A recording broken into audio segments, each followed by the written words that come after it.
रत्नकांत, जिसे सभी रत्ना कहते हैं, एक साधारण इंश्योरेंस एजेंट है। उसकी जिंदगी बेहद साधारण और उबाऊ लगती है, लेकिन उसकी सबसे बड़ी परेशानी है उसकी माँ। सत्यभामा एक सख्त और हावी रहने वाली महिला है, जो उसकी जिंदगी के हर फैसले में दखल देती है। रत्ना इस बंधन से मुक्त होना चाहता है। वह अक्सर सोचता है कि उसकी माँ ने उसकी आजादी छीन ली है और उसे कभी खुश नहीं रहने देती, लेकिन उसे जरा भी अंदाजा नहीं था कि उसकी जिंदगी में एक ऐसा मोड़ आने वाला है जो सब कुछ बदल देगा। और फिर वो सच सामने आया, जिससे उसकी पूरी दुनिया हिल गई।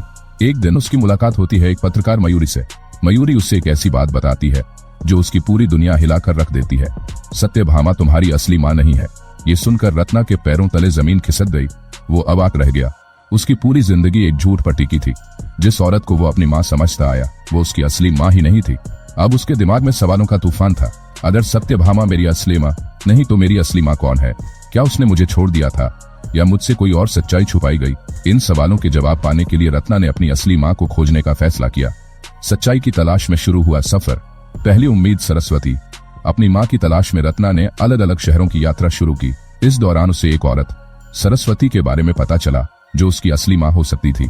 सरस्वती उसे खुले दिल से अपनाने को तैयार थी, लेकिन जब उसने अपनी पहचान की सच्चाई जानी तो सच्चाई कुछ और ही निकली। सरस्वती मेरी असली माँ नहीं थी। फिर दूसरी उम्मीद, नलिनी। इसके बाद रत्ना की मुलाकात नलिनी से हुई।